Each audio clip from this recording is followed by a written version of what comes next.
give and they get. Then they run around town beating their chests like they forget. I can forget for now, but I won't never forget. No, love how I feel, knowing the universe got my back. Whoa, love how I feel, knowing that money gon' come right back. Good. Let's do it. All right. It still smells like fish a little bit. I just caught a whiff. It got me. Basically cooked fish, guys. That's the intro. Yeah. I was like, hello. It's not Oh me. no. That's pretty good. Okay. Well, Welcome back to the Journey Podcast. Yeah, welcome back to the Journey Podcast. If you are here, please subscribe, like, drop a comment, give us 5 stars, Spotify, Apple, Amazon, wherever you get your podcasts from. We're back. Cousin Jake, LA, last pod. Hello, everyone. Of the trip. And we've shot a pod in this same spot. We've been here about before 15 months ago. with the same blood of the beautiful person that is sitting on the couch right now. Introducing Natasha Electra, world-renowned dating coach, star of The Bachelorette. No, I Don't ruin me. don't. Yeah, assault rifle specialist. Yeah. Pretty good. Oh man. Thanks for having me on. Thank you for coming on. Thank you for joining Thank you us. for coming on, Cousin Z. Yeah. On the way here, we were like, how should we open this? And then I think the first question we wanted to ask was why did you get so invested into the relationship stuff, and then especially like the advice for men? Yeah. Like, what was it that intrigued you about dating and relationships and trying to figure out men? Yeah, I had a pretty funny story. Well, I was very painfully shy all growing up, to the point of where I couldn't even, if I was at a restaurant, I couldn't even ask the waiter for ketchup or order my own food. The people with me had to do it for me. So when I went on dates, like, that sucked. I had no personality. I could barely talk. I was like, I'm not even myself. And I hated how nervous I got. So I started just going on practice dates, pretty much, I called it. I would just find guys on dating apps, and I was like, what if I just practice going on dates with people that I'm not so worried about what they think of me, and just like keep doing it over and over again until I like get better. And in that time, I met so many cool people and had good conversations with people, and then I was learning so much because I had an avoidant attachment style, which sucks about that is you see a lot of the red flags in people because it's coming out of protecting yourself.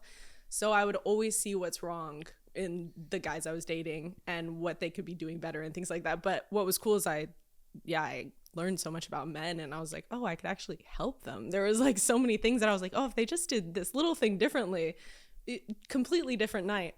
So because of my own journey, how painful it was for me dating, I just wanted to help out men as well, because I saw how much they needed it. Yeah. So you start out like dating to help yourself. Yeah. Which is hilarious. That's what dating coaches are. They're all people that dating is usually going really bad for them. That's why they got so invested. Right. It's usually what you suck at most. Oh man. Yeah, you that's had to why I was take reps. into it. Right. Yeah. How many dates do you think you've been on? Roughly, ballpark. Well, like almost 100 probably. Like, I've gone on a lot of dates. Also being so avoidant. Yeah, it was really, because that was like a painful part for me. And that's why I got so into psychology and dating and everything, was because I was like looking for it for myself. And then being so avoidant, I kept on being like, okay, like this person isn't right for me, this person. And like, what else do I need to do? I kept going on a growth journey. And then eventually I realized, oh, it's me. Obviously. Like, I'm attracting these people because of myself. When I worked on my attachment style, within a month, the person that I actually fell in love with, I could finally fall in love after my first love in high school. That full period of time, I couldn't fall in love. As soon as I fixed my attachment style, love came right to me. So I'm obsessed. And okay, so that sounds like you're taking in all this data, you're hitting the whiteboard, you got equations, you're figuring out all these different guys, and you come to this point where you realize the most important piece of advice that you stumbled upon was fixing your attachment style. Yeah. What does that look like? The best one that I've liked, because I've tried everything from ayahuasca, shrooms, ketamine therapy now. The sober one that I like is EMDR therapy. Breath work works as well, but what I like about EMDR is it's so controlled. You can go back to specific memories.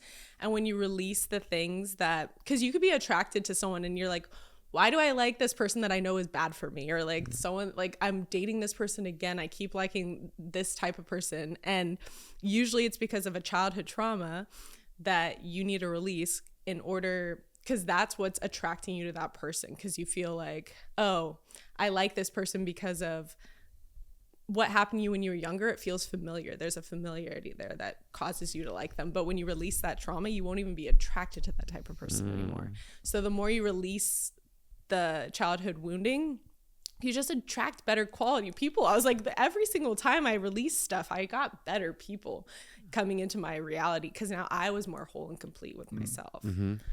What would you say the main thing you've been trying to heal from childhood? Because like you're obviously like doing a lot of practices to work on that. So like what would you say the number one thing is that like the trauma that you're trying to heal from? The main, for men and women, I mean, it can be different. A lot of women, what we need to work on is self-love, loving ourselves. But usually it comes from like our dad wounding. All women usually, like the man in our life makes a big role in who we date as well. So a lot of mine was childhood wounding from my father.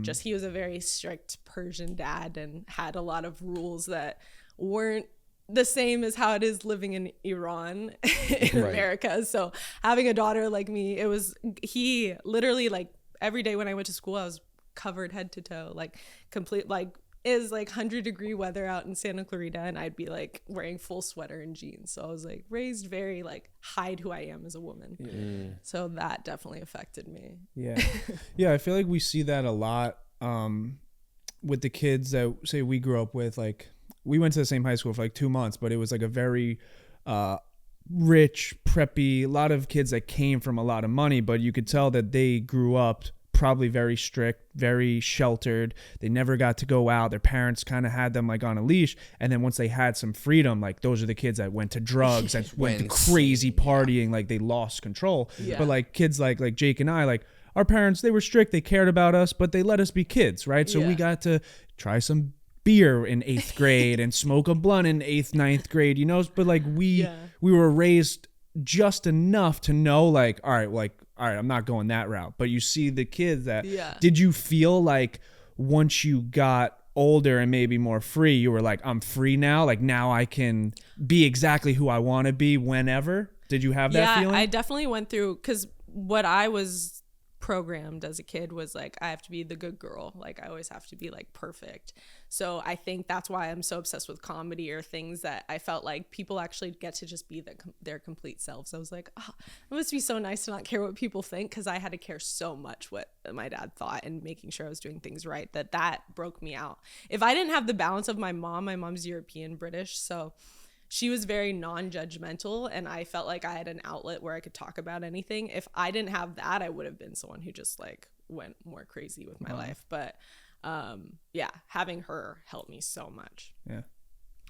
I want to go back to dating, because I'm thinking about the male viewer here that hears you've been on all these dates and quickly you start like picking out what's wrong with a lot of these guys.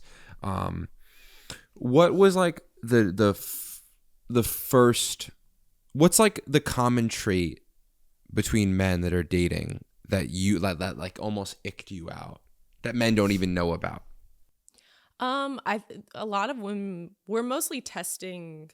We do it without even noticing. We test men when we're on dates. We'll test like their security levels with themselves. So like, or their anger levels, like how quickly they could get irritated by something, because women were worried about our safety. But we could tell too, if a guy's very insecure, we know, oh, that's gonna hurt me later. Like he'll either cheat on me or he'll treat me poorly because of his own insecurities. They usually project onto the other person. They could be like controlling or different ways it comes out. So yeah, usually the biggest ick like that I noticed was more like if they got very insecure about, I would test with comedy, because I always like joking around. So if I said like a joke or a little dig at them and see how they handle it, that was just like a very easy way to see their security level. Right. Yeah, I mean, I'm wondering, right? Because it's like it's almost like I can just tell already that the biggest dating advice that you can give is like you have to work on yourself, and really it's not, you even said it before, you're moving out of tips and moving into like more personalized psychology of why you are the way you are, and authentically just being a good person. I guess on the backbone of that, like what people don't do that though. That's like not something that people do. So I guess why do you think people don't investigate who they really are, and especially men? Yeah, I think also men's culture, like being vulnerable is very hard. That's why when a man can be vulnerable with a woman, they don't realize how much the woman actually likes them so much more. Obviously, you don't do it in the beginning stages. Like, yes, you don't want to be too open and vulnerable right away, but the more that a guy can open up and share his feelings, that's how women connect and feel safe. They like you more. They're more turned on by you. I was like, even the guy I'm dating now, he's so good at sharing how he feels about stuff. And even sometimes he's like, I don't want to talk about vulnerabilities. He's like, damn it, it's making him feel weak. But he doesn't realize, like, I just like him so much more when he shares more.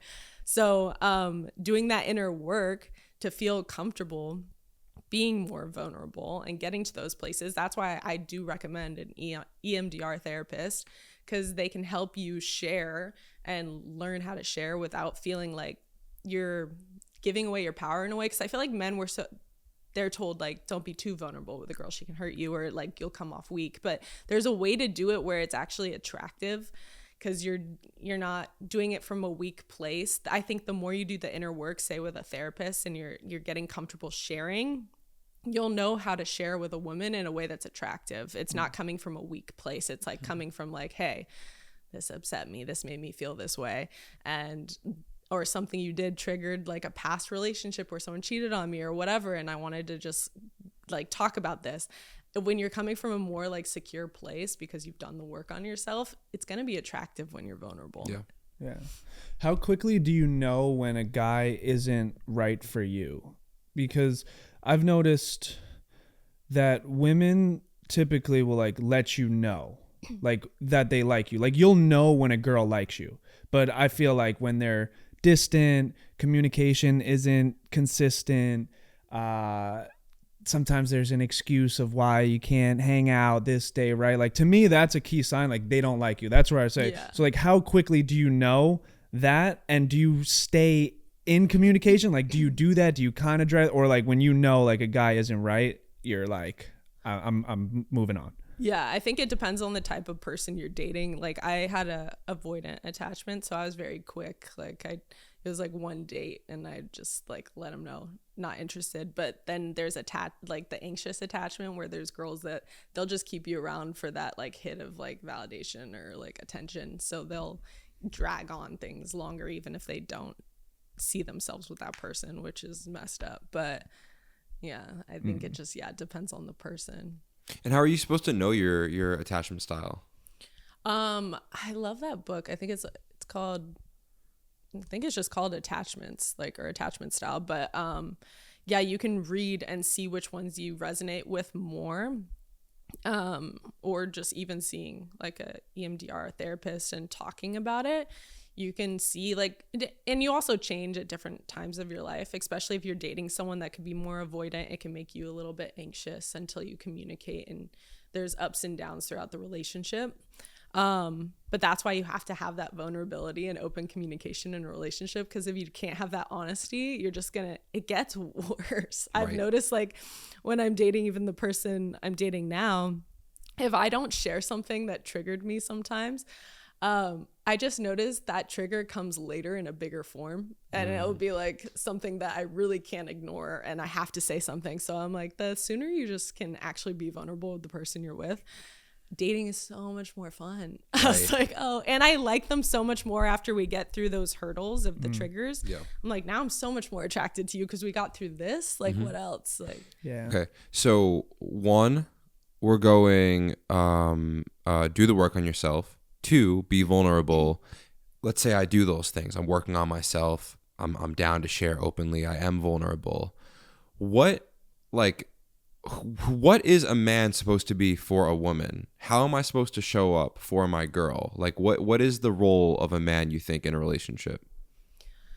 A huge one for sure is just making her feel very safe and secure. Women care about their safety more than anything. So I feel like it doesn't need to be always just with money or things like that. Obviously, like if a guy is providing in that way to where she could just like take care of the kids or whatever she wants to do, that's better. She does feel safe and secure that way. But if you can't give in a money type of way, then I feel like your actions and the way that you treat her and like making her life easier in different ways is important. Because I feel like if a man doesn't know his role or his value that he's bringing to the relationship, that's what causes issues in the relationship. Because if he's just like, he has no purpose.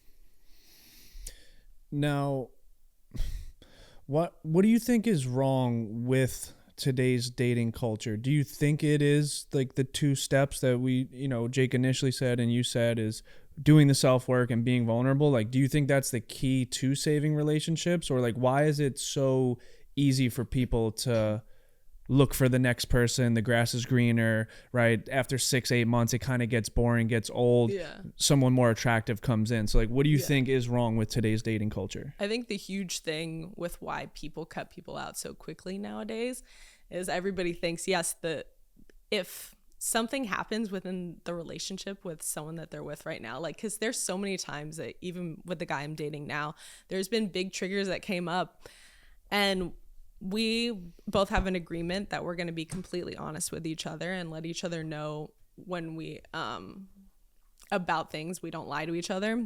So we know we're never purposely hurting each other. So we have that understanding. But I think what happens with other people is you're dating someone, a trigger happens, they make you feel some type of way. And when someone triggers you, what sucks about when it's a childhood trauma is it feels like the person you're dating is purposely hurting you. You're like, fuck you. Like, you're making me feel bad. I feel very insecure. And sometimes you're like trying to be cool and act like things don't faze you. You're not sharing with the other person. So, or you feel like that person purposely hurt you. So it's easier to just be like, fuck that person and try to find somebody else. Instead, if you actually communicated with them, told them, or sat with yourself and be like, why did it hurt me so much when they said this or when they did this action? Where maybe in my past or past relationships have I felt this feeling before? Because sometimes it's triggering a past instance. Unless the person is purposely hurting you, like they purposely cheated on you, they purposely did something, then no, that's a toxic thing. But if you know it's coming from, they didn't mean to do it on purpose, like then you know that's your own trigger and something you need to heal. Yeah. And then how quickly should you act on red flags that you notice early? Do you think it's okay to give the person some time? Or if you see like clear cut red flag that you don't like, it's like you have to move on?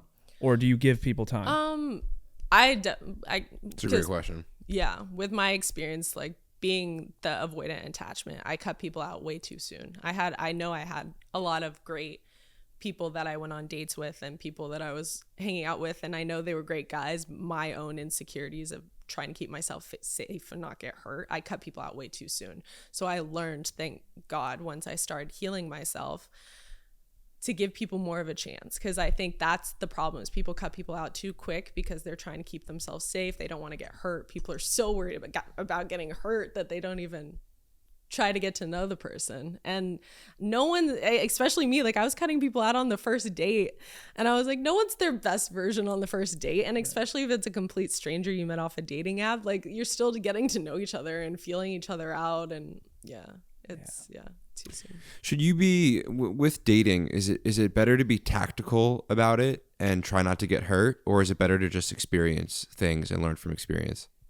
Oh yeah, learn from experience 100%. Because even when you try to learn from, even when other, say, dating coaches are telling you like, hey, watch out for these red flags or watch out for this, that's all coming from other people's experience. Like you're not even experiencing it yourself. So how are you supposed to learn and grow? Right. Like my best like teachers were toxic relationships I had when I was younger, or like people I dated. I was like, I learned how to have boundaries. I learned so like how much like more self-love. I learned so much more about myself through those bad times. So I don't regret any relationship I've ever been in. Right.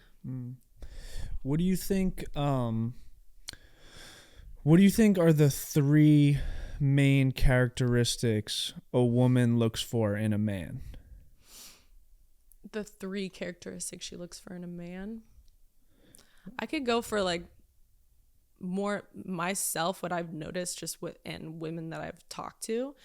I think it's feeling like the person that you're with is open-minded is very important, because then it's very hard to date someone where you can't feel like you can share things openly, and you want to feel like the person isn't just like shutting down your opinion on things. You need to feel like there's that openness to your point of view, or what you want in life, or how you think you should raise the kids, or whatever you want to do. It's nice to feel like the person isn't just like, no, you're wrong. Like that would be frustrating. Right. So it's nice to feel like the person you're with could, maybe they're down to listen to your point of view, but they don't need to agree with it. Yeah. That one's huge. Safety is, again, I keep saying safety, but I don't think men realize how much women are always on alert for their safety. That's why they're weird even when guys approach them out in real life. There's like, they could be into a guy that comes up and says hi to them, but automatically their defense goes up like, oh, hi. And they'll like try to push away or try to go away if he doesn't do it in a certain way, because women are, she was interested, but she's just so worried about being safe that she can't even like let him in. And after he leaves, she'll be like, fuck, I wanted to talk to that guy. I don't know why I was being so weird, but we just really are on high alert. For me, another quality that is my main one is just a man that makes me in my complete feminine. Because I do, like, I think you just see the best parts of a woman when she can be fully playful and like her mind shuts off. She can just be present with you, and she's not worried about like where we're going, what we're doing, like who we're hanging out with. Like when a man just takes over that role and she can be in that giddy, fun playfulness, the attraction lasts longer. Like you're gonna like her more because she's not in her masculine trying to like tell like that's the type of girl that nobody likes to see. When you see those like relationships where the woman's always putting the guy down, saying he should be doing something differently, like those relationships that it's sad. And then the guy gets more in his feminine, or he shuts down and doesn't even want to do things for her anymore. So yeah, I've seen those relationships go bad. Yeah. I want to ask you about safety, because I agree with you. You know, I've been saying that intuitively for the past couple months. Like, do you make your woman feel safe beyond financially? I mean, financially is a huge one because that's very important. It's funny because Abby said on our podcast yesterday the reason why she wanted to make so much money was because she grew up so unsafe that she almost wanted to be a man in that sense. And now, you know, she's in a position where she doesn't need that financial safety from a man. And that adds to her safety. Now, my question to you is, how do I, in my relationship, make my woman feel safe? Yeah.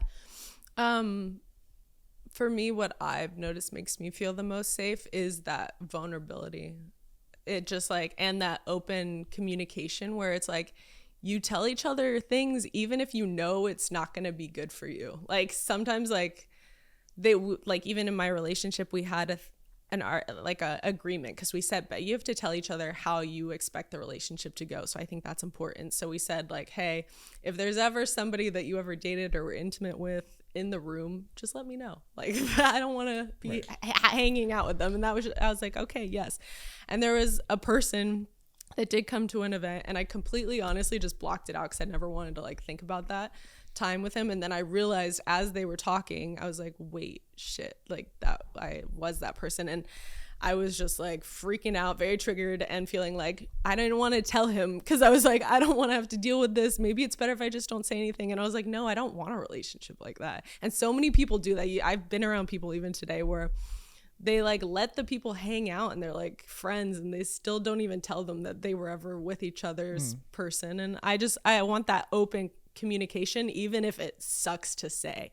Like I feel like you need to be able to say the thing like, hey, this may hurt our relationship, but I want an open communication with you, and I had to tell you this because I respect you and I love you, and I don't think that's right, because I wouldn't want that in return. And I think that's what we always make sure is that we put each other in each other's shoes. Like this was a funny one. Like he wanted to go to a strip club because it was just a funny thing with the guys, and there's a lot of rappers and they're all into going to the strip club.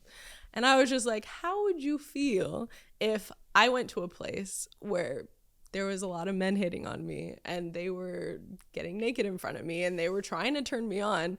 Would you be cool with that? Like, he was like, no, fuck no. And I was like, thank you. And I feel like that's the best way to like get your point across sometimes in arguments, is like, put them in your shoes. That's always been like the easiest way for me. But again, I think the vulnerability is huge on just the more she feels like you're invested and you're worried about like making sure she feels good and you're listening to how she feels about things. Because a lot of women, I think what a mistake they make when they're coming and arguing or like want to share something that came up, they could be so quick to be like, you made me feel this way, you did this wrong, like instead of just being like, hey, how about we just, because that brings up your defenses and you want to like defend yourself, instead just being like, okay, hold on, just tell me like how it made you feel. Like, why are you upset right now? How are you feeling? Like, get it back to feeling with her. I think the more you can get her to say like how it's just upsetting her and in her feelings, you can hear her better. And that'll make her feel safe. She just wants to feel understood. Do you think that you made your relationship, the girl from last year, feel like, were you vulnerable with her? Were you open with her? Yeah. You were. Yeah, like super. And it backfired crazy. Yeah, crazy. Yeah. I mean, yeah, I was with someone for like 7-8 months and it was just like, it was a nightmare. That's why I'm kind of like asking questions that I would like, there was like immediate red flags in the beginning. I gave her time. Still more red flags like kind of came up, but I kind of was like, oh, like she just got out of a toxic relationship. Like, let me show her what it's really like. Super open, super caring, did everything that I didn't do in my previous relationship that didn't work out. So I was like, all right, let me not make the same mistakes, right? And then apply it to this one and like completely backfired. Like worst thing I've ever been in. Yeah. I guess it's subjective to the person. Of course. You know, it could just be. Was she working on herself at all? I doubt it. No. Because if she just came out of a toxic relationship, that means she attracted a toxic relationship because of wounds that she didn't heal. Yeah, because I mean, it was an initial lie, like off the rip. It was supposed to like the relationship was done 6 months ago, but it was really done like 3 weeks ago. Yeah. You know, and it was like, I think that's a hard one too to get past when somebody lies. That one's always hard too. That's why I think I've told people what I expect in the beginning of a relationship is complete transparency, like honesty. Otherwise, I don't think it's going to work out. And then I give them like like if they'd lie to me once, okay, let's talk like why. But I told you the boundary. So I will leave if this is crossed again. And I think that's huge, because if there isn't, like if she's lying about things like that. Yeah. I always said that too. I'm like, please be honest with me so like you don't waste my time. Like I'll be okay. You know what I'm saying? Like I don't want to get hurt from a lie. Like once I'm 6-8 months, a year invested, like just tell me, you know, honestly. So it kind of goes into my question. It's almost like a 2-part question. One, do you think women, when they're done with someone, like they check out of a relationship maybe 2-3 months before, but they kind of stay in it, and that's like their healing process, and the man starts to feel them get a little distant, the relationship's not feeling the same, and then boom, that guy gets hit out of left field. Yeah. But she's kind of already emotionally checked out, but stayed with the guy for a couple more months. Do you see that a lot? And why do women do that? It's again, they're just worried about maybe like, because women, we do bond with people on a more emotional level. So there is a part of her, like I have a lot of friends actually that they would stay in a relationship too long because they had like an actual connection with the person and they didn't want to actually lose the person. So they still wanted them in their life in a selfish way. So it's very selfish. They know there's no future with them, but they don't want to lose them still as a friend or as a person that takes care of them or cares for them, and they don't want to be alone. So it's very selfish. Yeah. And then we speak about heartbreak a lot, and we always give it from the man's perspective of how men go through heartbreak. Like how does a woman handle heartbreak? Yeah. For me, it goes more into focusing on myself more, because a lot of women, when we're in a relationship, a thing that women really need to work on is just making sure that they're not too focused on just their relationship, because that's a issue that women have. So we have to like go back to ourselves. And I think that's why you always see the glow up with women when they're out of a relationship. All that energy they were pouring into the man, they finally put on themselves. So that's the balance that a lot of women need to work on. But yeah, I think it's more just internal, that self-love. You start focusing on your health and all the things to make sure you're like great for a partner. And again, I think a lot of women, we try to like, during our single phase, we're trying to be perfect for that partner. We're getting ourselves ready to meet a good quality man. But then we get into that relationship again and we lose those things that kept us, like what attracted them in the first place, instead of like keep working on those things. Like that's why they liked you to begin with. And you'll like yourself more and your relationship will be better if you work on your self-love. Because women, if a woman truly loves herself, there's less drama in the relationship. It actually helps with the children and everything. Like if the woman doesn't take care of herself, you can see it in relationships that the woman controls most of the emotional part of the family. Why does it take like a heartbreak for men and women to like go and work on themselves and be healthy and go to the gym and care about how they look and how they dress, but then when they're in a relationship, like they did that for the first 3-4 months, and then once they're comfortable with the person, they stop trying, and then people wonder why their partner is like less attracted to them, less intimate with them. Why do you think people do that? Why do you have to get your heart broken to like go work on yourself? I think pain obviously helps accelerate a lot of the things in our life. Like if you're in scarcity of money, you're gonna work harder. It's like anytime you feel those painful moments, you do elevate in some way. But I think that's the hardest thing, is when you do get, and I did just get into a relationship not too long ago, and there was a little part of me that was like, oh, well, I'm in the relationship now. Like, why am I got less motivated on things that I was working on. And then that made me depressed, and I felt less fulfilled. So then I was like, okay, then I got back on my grind again. But I feel like sometimes you almost have to go through that sadness. But if you have nothing else fulfilling you in your, because women sometimes they do only focus on the relationship and they're not focused on themselves anymore. If they don't have anything else that makes them happy besides the relationship, then it's gonna be sad for them. So yeah, you have to have something fulfilling, because I've seen girls where their whole life is just about a man. And I'm just like, if you don't have anything going for you, he's not going to be attracted to you long term, because that's not attractive. So yeah, she has to have some type of purpose, some type of reason to get up every day, something that motivates her to be her best version. So yeah. What if that reason is for her man? Yeah. I can tell you from like just for me personally, I believe that my woman should submit to me. I have to be in a position to make her submit to me, to allow her to submit to me, which obviously comes with that like safety territory. But I personally feel that I'm just attracted to a woman that sole purpose in life is to please me and serve me.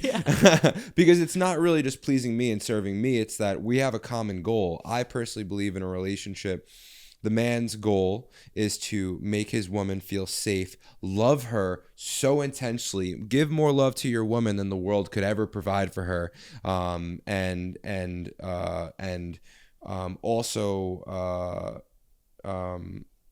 provide financially and all those things. And I believe a woman's job is to submit to her man and make her man's life easier, so that I can be in a better position to go out into the world and bring back the kingdom, bring back resources, bring back love into this household, whatever it may be. So do you think that some women, like, because we obviously live in a very female empowerment society, and I think personally that's done a lot of wrong for dating. Sure. What do you think the line is? Like, so even that woman exists, and there's a lot of women that do want that. So there's a lot of women today that they got all these goals and they've achieved so much, and they're like, why doesn't the man love me for what I've achieved? And they're like, men don't love women for that. Like, that's not like their goal. That's why I do say to the women that submit and they are in that role, I think you do help your man get to higher levels success wise when he has like that support system. But women do have to be selfish in the way that they are taking care of their own self-love. If she's not pouring into herself and only getting it from you, you're not going to be attracted to her long term, because you're just feeling like you can feel when someone doesn't truly love themselves. So no matter what, women have to do that inner work, and that's just important. Otherwise, long term, no matter how much you're providing or whatever, she's going to be depressed and like miserable if like she's not giving herself that. And it depends on if you want kids too, because I feel like if you want kids, she can pour in her energy there as well. She just needs somewhere to be pouring her energy, and not just one. She needs to do it to herself as well. I agree. Yeah. I agree. Yeah, we spoke about this last night. I see it a lot, and especially like I've had situations with both, but like I there's like a plethora of instances with women where they're coming from maybe a single mother household, maybe dad wasn't around, so they've been grown up, like they've grown up to believe like you have to be a strong woman, you have to provide for yourself, you have to get it on your own, a man ain't gonna do shit for you, right? And then like none of their relationships ever work out because they never let the man be the man in the relationship. Yeah. And then on the flip side of that, there's the girl that was kind of traditional, did submit, right? And then she was just with the wrong guy who took advantage of her, treated her like shit. It was a toxic relationship, traumatized her. And now she can't trust a man at all. So now she's going into that with her guard up and not even giving that guy a real chance. Yeah. So like, what do you think like these dynamics are? Like, can these types of women ever get into a healthy relationship if they keep these like qualities from their past? Yeah, because I resonate with that just because I saw my mom where she was the one that wanted a divorce. So she divorced my dad, and then we were living in like a smaller apartment together, and our life was completely different from having a house with a pool and like all of us being together, and like life was good. So then seeing her having to work again and do all those things was hard. So I had to retrain myself to know that I can trust a man to provide for me. Obviously, I still do the things I do believe in. I do like feeling secure and making my own money. So there is a part of me that there's still like a worry that, oh, if I don't have that money coming in, like relying on a man. So that's programming that even myself I've been working on and going into past traumas.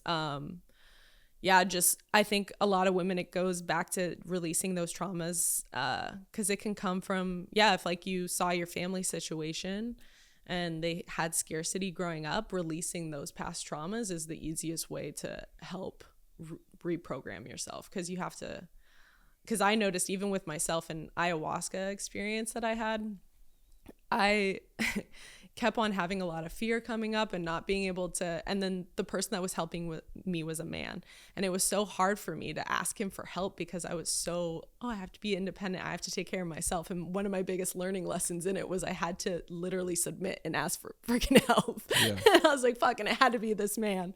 And it was just a huge experience for me that I learned, like, I do not ask men for help. Like, I always want to act like I have it all together. But what was a great learning lesson for me was just that men do like helping you. They do like doing things for you, and let them do it. They need a role. They need something that they're providing. They'll just love you more because of it. So that was really hard. And I think a lot of women are programmed to just like do everything yourself. Don't bother them.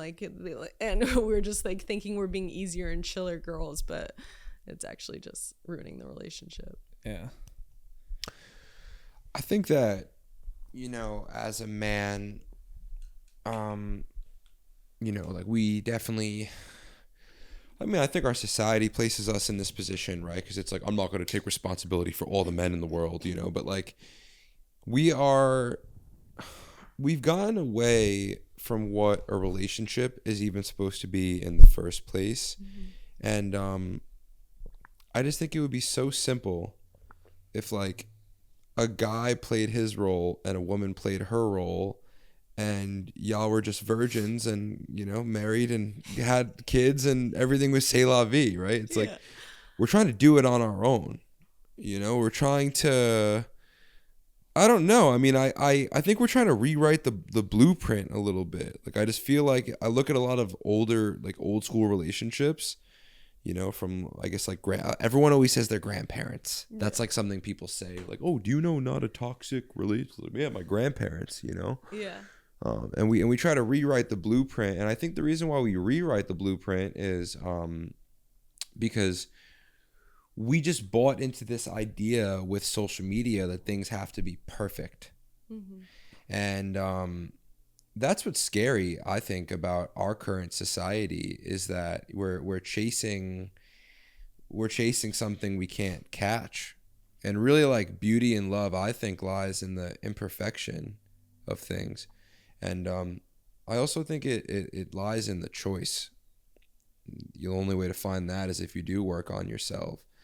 But a lot of people don't. And yes, I guess I just want to take accountability for a second for men putting women in a position to, you know, fuck a good girl over, and then now she feels like she has to, like, have her own stuff figured out, because I just think that that's taxing on a woman. I don't think you guys are meant to do that. I don't even like figuring it out myself. Like, it's the role of a man to, like, take business meetings and do this and deal with the taxes and all that. Like, that's not a good role to be in. I don't even like doing that, you know? So it sucks that we've made women feel like you guys have to do that. Yeah. Yeah. Because I feel like, too, men handle stress a lot better than women, too. We're just not made that way. Right. So I'm like, there's things that I do when I have to go into my masculine. That's why I got very big on making sure the job that I'm doing is fulfilling, and it's fulfilling my purpose. Because I feel like if a woman's just doing a job out of just needing money, that's when you just get a very masculine woman that's just not happy and takes it out on the relationship. But that's why I'm like, if she's not doing something that's fulfilling, you'll see a different type of woman for sure. Yeah. That's a great point. Yeah. That's a great point. Yeah, I think that, again, like, we spoke about purpose yesterday with Abby, and we said, Abby, like, what's the biggest thing that you struggle with? And she was like, feeling like I know my purpose, you know, and that's a scary position to be in when you have so much money, but you don't have a reason to kind of wake up and get out of bed every single day. Why do you think people struggle with purpose? And do you feel like you're attached to your purpose? Yeah, I think that was definitely my purpose, especially. Like, that was a hard journey for me to find. And I feel like what was cool about it is it happened so organically. Like, I've always just been interested in psychology and why people were the way they were. Because I was so shy, I would always observe people, and I learned a lot about them. But then I noticed therapists, like, their jobs. I was like, I don't want to be a therapist. You're hearing people talk about very sad things all the time when you're taking on that energy.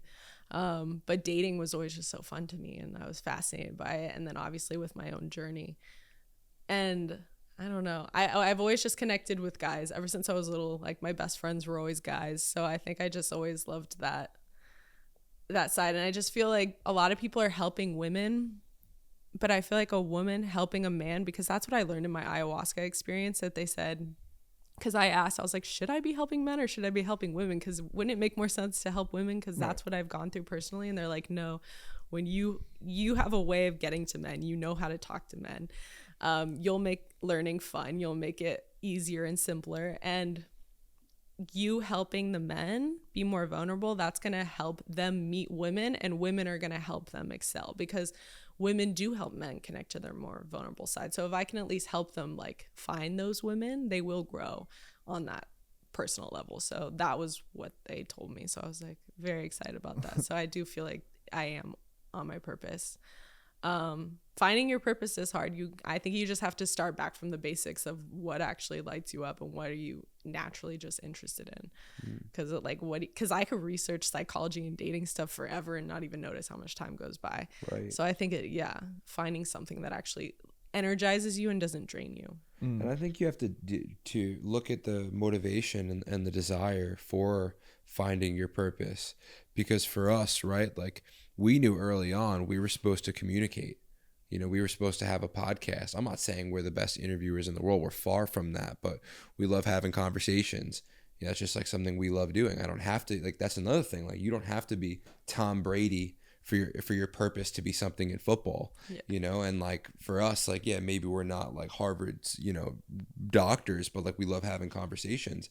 But the problem is that like I think lifetime with the podcast, we've probably only made like $50,000 in 5 years, maybe less than that.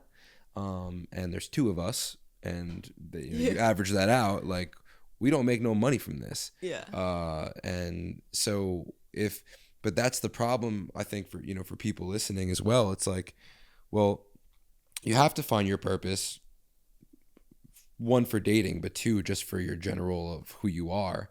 But it's scary because we're so fueled by money. Mm-hmm. And we won't, if you're chasing money, how are you ever going to get to your purpose? And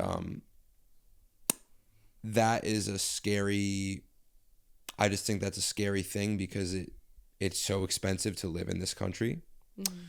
Mm-hmm. But it's like, what's more expensive, like not following your purpose, so then you're not happy with your life, you never meet the man or the woman that you want to be with, and you have a table. When you think about money, like, this is a couch. Like, I was in Abby Rayo's apartment last night. Beautiful apartment. But like, she had I have the same toothbrush as her. We have the same, like, it doesn't get that crazier, you know? So I guess I'm just going off on this big tangent just to like say, I think my takeaway from all of this is really dating. We can ask you all the dating questions in the world, but at the end of the day, it really comes down to, are you on purpose? And are you seeking that? And are you curious about why you are the way that you are? And do you want to work towards something? And that I just wanted to go off on that. Yeah. No, I like that. Yeah. I wanted to ask you how much do you think social media has affected relationships, and especially from the woman's like psychological stance on it? Because I had this thought the other day, because I see it all the time, and then it finally like clicked for me. Like, it's weird, and I could be wrong, but it seems like you know when a girl like isn't getting the attention she wants just from like her Instagram stories. Like, out of nowhere, it's like 9 p.m. and there's like 11 bikini pictures from vacation from 3 years ago, and it's like you're at your mom's house. But like, you're posting it because you know all these guys are swiping up on your story, they're liking your story, and it's like, like I got this like hit of dopamine, I'm loved again, all these guys like me, now I can go to sleep. But like, that's so fucked up that like all you have to do is like post a picture in a bikini or a nice pretty selfie, a bunch of men will validate you, and now like you don't need like attention for like a couple days, like you're good. Like what is that? Yeah, I've seen that happen in like toxic ways too, where they'll do it on dating apps as well. Like, they're like, just talk to people just for the hit of validation. Okay, they like me, they would want to hang out with me, okay, bye. And they don't even like do anything about it. But that's why I think, like, again, it goes back to the self-love. If women aren't pouring into themselves and giving them, like, that's what I did a 30-day challenge of just telling myself in the mirror all the things that I wanted my future man to tell me, and like what I would love to hear. And then eventually it turned into like all the things I loved about myself, and I just went in. And then the way that I was after just 30 days, I was like, the way that I carried myself, the way that I talked about myself, like the people I attracted into my experience, like I was like a magnet for people, and they're like, what are you, like, you just seem different. And yeah, I was just like a whole person. I was giving myself that stuff that I was seeking from other people. Instead of like trying to get it externally, I was giving it to myself. So I was like, I didn't even need anybody. I was actually very content being single, where the part of me before was kind of like, okay, I'm getting to that age, I should be settling down. Like, women have a lot of pressure on us when it comes to like our age and when we should be doing things. So it was so nice to just feel so whole and complete without like needing external like validation. I was a completely different person. Then the people I attracted were just way better people. So I think women, it all comes back to if they love themselves right, completely different human. That's why I feel sorry when people do need that external validation in that way. Yeah. It is. Yeah. It's Yeah. very toxic. And it's kind of isolating too. I feel like even dating apps are so isolating because you're just texting people and then you feel like you talk to people, but you're not really. And that's what I hate about social media too, is you're not actually interacting with people anymore. And that's why I'm worried about like where men are going. Like they're not actually meeting women in real life anymore and going up and talking to that pretty girl that you saw. Like that makes a girl's day, whether she rejects you or not or whatever. Like she still really feels good you doing that. Like it's not the end of the world. And the more you just keep interacting with each other in real life, I'm like, we need that. Yeah. Now, how important is a pickup line or the first thing a guy says to you when he approaches you? Does it really matter if you are initially like super attracted to him? Could he say anything and it really doesn't matter? Or the pickup line could be amazing, but like you're just not attracted. He's not your type and like it doesn't matter. That's why I think it's funny because there's been guys before where I wasn't initially attracted to them. And then the more they talked, I got more into them. And it's because like it all comes back to like how you're feeling within yourself, because women can feel your energy when you come up. If they feel like you're just coming up to them because you like really want them, like you find them attractive and you're coming up in a way that's like, oh, you're so pretty, or like, oh, and they could feel the energy of like you want them too much, that's when they like feel like the pullback and they reject or things like that, and they're worried about their safety again. But if you're coming up to them in a way like treating them just like a normal person, like like nothing, like just how you would talk to a stranger in an elevator, if you talk to them like that, treat them like a normal human, you'll get way better replies from women. Don't try to riz them too hard. Yeah. Treat them normal. Talk about something that you guys are both experiencing, or like, what is she ordering from that coffee place or whatever. Like have normal conversation. I've gotten to good convos that way, and if she feels it lets her guard down, so then she can actually like hear what you're saying, because she's not like, if you just say like, hey, you're so gorgeous, then she's like, okay, what do I do with that? Thanks. Like it's just awkward. But if you're like asking her a question or talking about something, then she can at least interact, and then she can get to know you and feel you out a little bit, and it could flow a little easier. And then if she's interested, she like, you can get her number and you can see where it goes from there. But otherwise it was just a nice little interaction you had and you carry on with your day. But the more guys could just do that throughout, like that's what I did when I was really shy. I forced myself to talk to people wherever I went, in the elevator, in the Uber, like on the street. Like I just forced myself in every interaction till I got comfy with it, because I was like, I need to stop being such a weirdo with strangers. I'm like, hi. So that was a big one.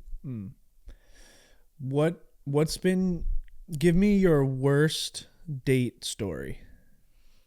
Worst date story. It was more just he showed up pretty intoxicated because he was nervous, so he got a little too drunk before, and then the whole date I was just helping him out with like dating advice.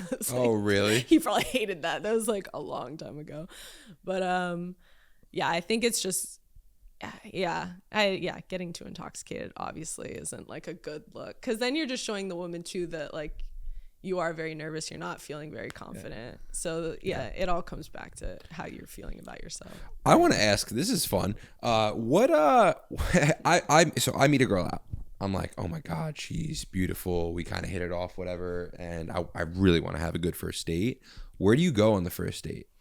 I like activities more, because when you're just doing the eating across from each other, it feels so interview style. You're like, what are you gonna want to do with your life? And you're asking them questions that you also kind of don't care about. You don't really know this person, right? So it's like dumb, like, oh, do you have a brother or a sister? It's like, who cares? Like, it's not, you don't know them yet. So I like activities because you can actually like see how they interact. They could be more playful, you could be more jokey and touch each other more casually, and it's not just so, and you can be competitive. So I like arcades or like bowling or whatever, anything that's active. I got really good at pool with all the dates that I went. Let's go. Yeah, I love interacting like that. You see a better side of people. Yeah, because you guys can like collaborate. You can play the same game. You could be on a team. You could go against each other. Yeah. It's like playful. It's lighthearted. Yeah, you're not asking like personal things. You can joke. There's like some physical probably interaction there too, you know, just like light touch. Yeah, that's what I'm saying. So it's like you can't really flirt when you're across from each other, like and you're watching someone eat, you're like, hey, I hope there's nothing in my teeth. But my favorite was I went axe throwing with a guy. We were like throwing axes, but it was cool because they partner you up with another couple. So the whole time we're like, we're fucking better than them. And then we became a team and it almost bonded us in a cool way because we're like, yeah, let's crush them. And like we had each other's back. And it was just like a cute little thing going on. So I was like, I love activities. So you like that over the like super romantic type of I pull up in a foreign whip. I'm wearing leather, hair slicked back, right? $600 cologne. We're going to Nobu. Yeah. That's better than that. There's flowers on the That's seat. why I hate when girls say they're like, unless he's taking me to the most like best restaurant or whatever. Like there's girls that have weird standards like that.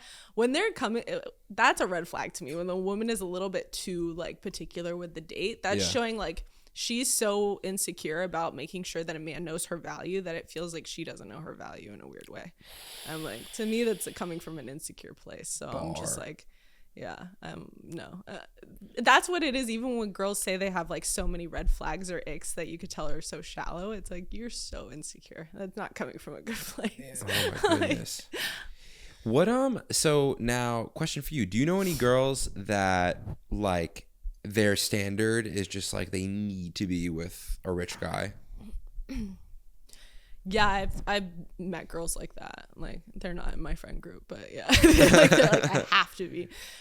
Even for me, like I'll admit, like I do want someone with money because I do. My goal eventually, like I'm gonna figure out a way that I could just make money online through the dating courses and things that I'm gonna bring out, and I want to focus on kids. Like I want to be a really good mom. So I'm like I want to pour my energy there. So I do want someone with money, but there are women that and I do think it comes back from the way that they're raised. If there was so much scarcity, there's women that's why I feel bad for the ones that they say like, oh, she's a gold digger. There actually are girls that they are attracted to a man with power and money because they didn't have it growing up, and they can find that guy attractive because of his money and power. So she could think he's the hottest man in the world, even if he's like super overweight and whatever. Like she still is attracted to him. So yeah, that was an interesting realization. Can you date a guy that you make a lot more money than? Yeah, I have. How is that dynamic? So the only way that works is if the man, because I've had guys before where they came into my house and they were like, oh, you have such a nice house. Oh, you have a pool in your house. Like they're just like intimidated by it. And then I feel like, oh, now I have to feel bad for my accomplishments, and that's when I could feel like they're feeling insecure by me, and then that's when it plays out in a bad way. But when I like bring a guy, and I've had like even the guy I'm dating now, he's like, congratulations, this is so sick, and he's like is excited for me, that's complete. Then I'm like, oh, you're confident in yourself, you're not intimidated by me or like feeling less than because of me. I'm not bringing out weird insecurities. That's why I'm like, it takes a guy to be very secure within himself to be comfortable with that. Because I could see where even I have girlfriends where they make a lot more money than the guys, so they pay for rent, they pay for the dinners and everything. Damn. And can't go out like that, bro. I'll be working day and night. I don't care how much content my girl posts on OnlyFans. I will have 16 jobs making minimum wage before I allow that. Yeah, I can't. I don't think I could do that. Yeah. I couldn't like come home from like making, I don't know, $150 for the day, and she's just at the crib like oh, where do you want to eat tonight? She's asking me. Yeah. Oh, I'm sick. That's like she's ordering the food. That's why you can see where it plays out. I've seen a lot of those girls be very disappointed by their relationships because the guy starts to take it out on them. Because every time she does stuff, there's a little part of him that hates her a little bit more. Like, oh, no, you're making me feel worse and worse. Instead of like him finding his own thing and figuring out his own shit, it almost like ruins the guy's drive. Because I've seen a lot of the guys get less motivated because the girl's completely taking care of them. And then, yeah, they're feeling bad about themselves because they don't know what their role in the relationship is. So, yeah, it's weird because, all right, so if there's a guy that makes a shit ton of money, he can have a girl that makes nothing, and it's totally fine. But I feel like when it's flipped, if that girl makes a crazy amount of money, there's a very small portion of men that are going to be willing to get there. Because I'm talking, she's making sub 6 figures plus a month. She's making crazy millions of dollars. And if he doesn't have maybe an avenue to get to that point, like he'll probably honestly never make that kind of money. Yeah. So it'll like this dynamic will always be there. So like, do you think those men should probably just stay away from the women that make that crazy amounts of money? I think if I was a man in that situation, I'd work on myself, get very secure with myself in that situation and find a role, like figure out a way that I bring value. If I'm not bringing value in money, you have to, otherwise it's not going to work out. Yeah, you could be her little assistant. Yeah, no, I think, listen, at the end of the day, I definitely think there's multiple ways to make your woman submit to you. And I think that for those men, like, they just got to be honest. Like, bro, like, that's not normal money coming in, you know, for a lot of these girls. Like, that's not normal. Like, dude, like, if you make $100,000 a year, like, bro, you should feel proud of that. Like, bro, if you can I don't know, I just think that like a society, even for men as well, because that's a scary thing now, like men, like it's almost like there's this toxic, like, you need to be a freaking millionaire so bad. And I've just personally seen, like, I know a ton of, I went to school in the Midwest, so I just know a ton of people that, like, are really happy and that someone's a nurse and the other person's a teacher. And, like, they're good. Yeah. They're good. They're never going to have the finer things. Yeah. But that's okay. Yeah. You know, it just sucks. Like, yeah, I don't know. It just... That's what's like, I almost feel like I would be able to submit in that relationship because I would still make my own money, but like I would find other ways I would find my role, and it's because I did do work on myself. Yeah. I think that's the most important too, because I've seen like one of my favorite relationships are my aunt and uncle. And they just, the way that they talk to each other and how they respect each other, and they're just like, she's so in her feminine, he's in his masculine, but they don't have a lot. But I was like, but they're so happy. So I was like, it's a thing, it can happen. And it does suck that society, that's why when it comes to social media, I monitor the fuck out of my whole feed. Like, I only follow people that are a positive influence and feeding good things into my brain. Because, yeah, you could be so affected by what you consume. As much as you can think like, oh, well, I won't believe that or I won't take that in. You do in some way. Like, it's still going into you. Yeah. Yeah, I don't know. I don't know if I truly believe you. That I could... Yeah, there's no shot. Well, I mean, bro, here's my thing. Truthfully, I think if a girl's making like $100K plus a month on OnlyFans, she's lucky. Not to be a dick. Yeah. But like... Yeah, it's not because easy. I just think that dynamic would never work because it's like, especially you and like someone like me, right? Maybe you do get into like an like a disagreement, right? And you are supposed to be the man and you're trying to lead, but like she's paying the bills, she's paying your car note, she's paying your health insurance, right? She's bringing in the dough. Like she's not gonna like you give her shit over like some pay, she'll be like, shut up. like you know what I'm saying? Like, what are you talking about? Like, I pay, because that's how men kind of treat women sometimes, right? Yeah. When they're in that leadership role and they provide for everything, right? And like you almost do get that like little sense of entitlement, like why are you complaining? Like, I take care of you. Why are you gonna complain about this? Yeah. Now you're like a 6'3", like muscular man. You got this little 5'4", like little cute girl, and she's providing everything, and now. Like, you guys get into that argument. I don't know. It's like...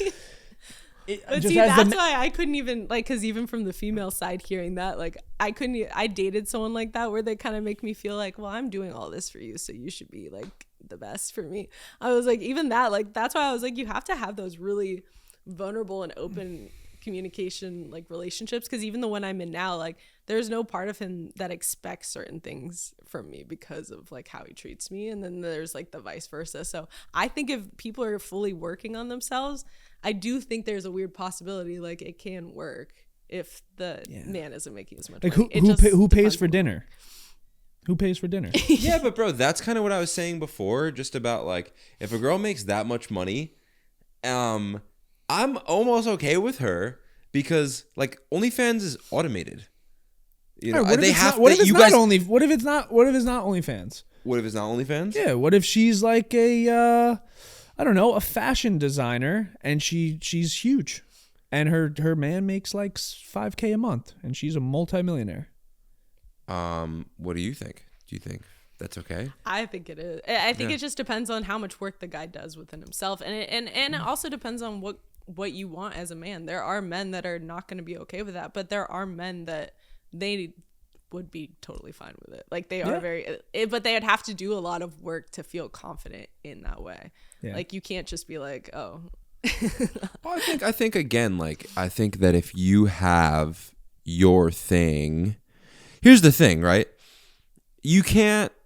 I don't think that would work if you're an extravagant, luxurious guy, because then you feel that she's providing that lifestyle that you want. Yeah. If you want that lifestyle, you have to work for that yourself. Mm-hmm. But if you're like a cop and like shorty wants to go to Nobu, I as a cop don't want to go to Nobu. But if you want to go to Nobu, you could pay for Nobu. You know, like daddy doesn't want a Range Rover.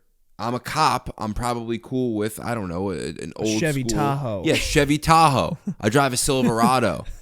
If my girl's like, hey, like I really want to get you the new, you know, Dodge Ram SXT $1 million plus, you know, then that's a different conversation. But that's the I just think it's just a weird dynamic. Yeah. I guess it's subjective to like each guy. And if he's doing his purpose, like if he was at least doing something that fulfilled him, if he was just doing a job just to make like barely any money and he's not enjoying it, then that dynamic would probably because suck. then he's like the exact girl that doesn't have a purpose in a relationship, and then that creates problems. It's the exact same thing, just flip-flopped. Yeah.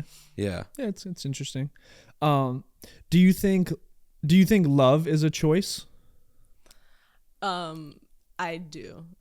Only because I think deep down you always have a choice to heal yourself. So even if you're in relationships that you feel like you're like, it doesn't feel like a choice because like I'm so in love with them no matter how bad they treat me or things like this. I'm like, no, you always have a choice in who you're attracting if you heal yourself. And there's even times that I've suggested to guys who they'll go out on a lot of dates with girls. They keep meeting girls and they're like, I just can't find the right girl or whatever. I'm like, take a month and don't date anyone. Don't have sex with anyone. Be in your own energy. Don't care about dating for a bit because you almost just need a reset. Like, because then you'll attract a different type of girl. And a lot of people that I know that have met people that they ended up being with for a long period of time, they always say, like, I wasn't even looking for a relationship. And it's because you almost need to get rid of that resistance towards it as well. Right. I was like, because even me, I took that 30 days where I only poured love into myself. And then right after I met my person. So I'm like, and he did the same thing, which is weird at the exact same time as me. Yeah. Wow. Yeah. No, I agree with that. It's funny because all of the things in my life that I was worried about happened because I was worried about them. Yeah, you're manifesting. Yeah. I'm like, I need to worry about making $1 billion more So often. worried about being too rich. Like, nah, it's really true though. No, I feel like the law of attraction. Side note, I want to ask you this question because you've had access to a ton of like the real people that are tapped in. I personally feel like the law of attraction only works in a negative way. Yeah. I just feel like agree. we've just seen it over and over again. Like if I worry about something negatively, it'll happen. Yeah. But if I think about making a lot of money, or even put myself in a position to make a lot of money, or even put my phone background as a picture of money, money doesn't show up. So what's happening there? You're better. You get a stronger feeling when you're worrying. So you have to create that stronger momentum when you're thinking of something more positive. Like, so say I was going to manifest money and I'm making like 50,000, then I'd be like, okay, I want to get to the next level. I would do something that I could believe, and I would have to like really think about, you have to bring feeling into it. So a lot of the times when I'm manifesting things, like I'm really good at just manifesting with good music on. I put like high frequency music, and then I feel the feelings as if I'm already there, and like feel the joy of it. And I get myself to that higher frequency because I feel like if you're not, it all is your emotion. So if you're not feeling those feelings, then it doesn't work. Like I have sayings that I say that I know I would say in real life to someone because when I was grinding and I was working literally on my phone all the time to the point of where I'd go out with my friends on the weekend and I was like, sorry, I'm working. And I'm like hanging out with them, but working at the same time. Like I was grinding hard, but I had a mantra that I make money without working. And at first I know it like didn't seem that realistic, but I knew people that were doing it. So I had a belief there and I said it enough that, and I kept saying it like as if that's how I would talk to like my mom, or I visualized me talking to somebody saying it. And then eventually it really did happen. So I was like, I know it works. You almost have to make it sound like something you would say to a friend. Like say you guys probably talk about things all the time. Like have a go-to thing that you know, like a saying that you're like, oh, I could see myself telling him this at one point. Right. Like you can almost see that playing out. And that's been the only way I've seen. I love that. You have to make it believable. Yeah. So you can't like $1 billion. Can't go like, yeah. That's why I always say just do the next step. Like if you're trying to make a podcast, be like, oh, I found the best fucking editor. Like if it's just like the next step, those ones are so much more believable instead of being like where you want to be. Then you're like, I don't believe that. It's Right. cute, but Right. Yeah, it sounds good. yeah. Yeah. I want to ask, because you know you give a lot of you're giving advice to men. A lot of men are in a weird place right now. Like men are in their basement, like playing video games, like you know, they're not a lot of men, they're not moving out of their cribs, like they're not very responsible. It's pretty pathetic actually. And I think that like, why would you as a man go out into the world, seek validation when validation is so hard when you can get it from playing a video game? Or it's like the same, it's very similar to like a woman. Like why would you actually commit yourself to potentially getting hurt when you go on a dating app? So both men and women are finding validation. But I want to ask you that there isn't a kind of an uprising with young men that they want to be stronger, and they want to be more like men. But a lot of them are kind of in this pathetic position. What's the like, if a guy wants to attract a beautiful woman, what's the first place to start if you're at like ground zero? I feel like everybody starts with their own just health. It's like the easiest, like working out. It's like, it sounds like typical, but if you're not feeling good in your own body, people can feel that. And that's even no matter how much money you're making or where you're at career wise or whatever, when you feel good in your body, that's a totally different energy that you're putting out. And I feel like that's like step one. Like that complete, and it gives you the motivation to work on anything else that you want to accomplish. Because when I started working out and made that a habit, because I remember at first I was like, maybe I was doing it for superficial reasons. I was like, I'm going to be doing modeling. I have to look perfect. So at first, like maybe there was a negative motivation to do it. So maybe you do have to find a negative reason to do it. But that pushed me. It made me fucking work. And then now I told myself too, like, I'm not going to have a good day because I won't be at a high frequency if I don't work out. So there's a part of me that tricks myself into always working out. So now it's just like, I don't even think about it. I just do it and I enjoy like getting there. Right. Yeah. It's so important. We speak about it all the time, you know, former athletes, and like we're in the gym a lot, and like, yeah, it really does like make a huge difference. And it's funny that's like, it's like, so that's step one. It's like the easiest. You know, like, it changes your whole mindset and your mood and everything. And your body. I noticed too when I was traveling, I wasn't working out and I was like trying to work and I felt like it was so much harder. Yeah. I was like, my brain isn't in a good place. Yeah. No, you're right. Yeah. We already kind of did purpose, right? Yeah, we kind of did purpose. I got two to finish. What's the best piece of advice you've ever received?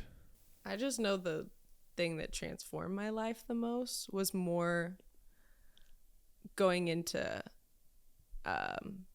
knowing that, okay, hold on, let me think. This one's a hard one.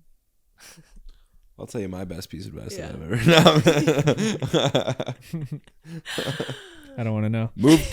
Move to LA. No.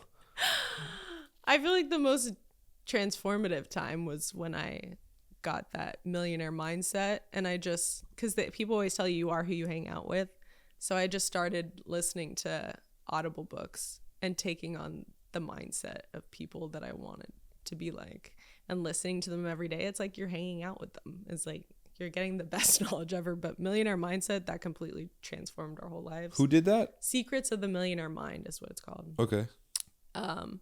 But yeah, that book changed my sister's life, my mom's life. We all, when you're taking on a millionaire's thoughts, you're gonna change. Wow. So that accelerated our careers. What about you? Best piece of advice I've received? Yeah. Best piece of advice that I have received. Yeah, I mean, I really just.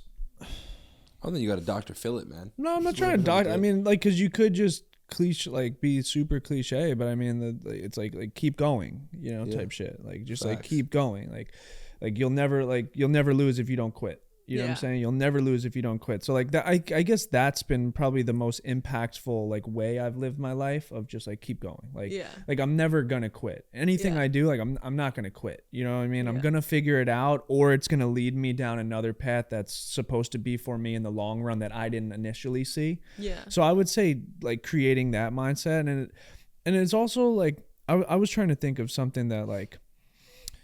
I can't think of it right now, but what's something that when we were kids, like maybe our parents or adults, like they always used to tell us, and it's just like, it's not true. And make sure you need safety, security, go to college. Money doesn't grow on trees.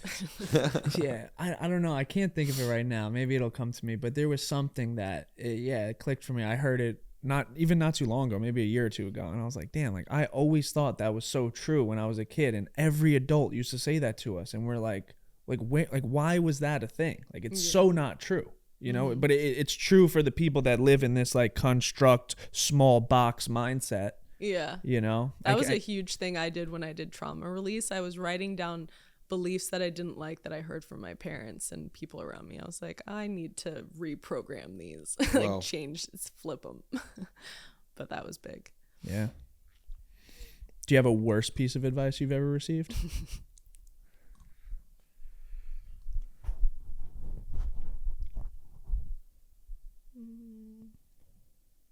I think it's just when people tell you can't do something. Yeah. Like my worst, when I went into my ayahuasca experience, I saw like one of my teachers told me I shouldn't pursue something that I was like so passionate about, just because when I looked back, it was her coming from a really insecure place. She was jealous of me in a weird way. And I was just taking her, like what she's saying is like truth. So I think just not taking what people's advice always to heart, because sometimes people don't have the best interest for you. Mm-hmm. Facts. Yeah, a lot of people put their limiting beliefs on you because they didn't believe in themselves. All right, well, it's pretty good. Let's cut there. Natasha Electra, thank you so much for coming on the podcast. Thank you for having me. This was so fun. I like the deep talks. That's what we do. Let's go. Cut.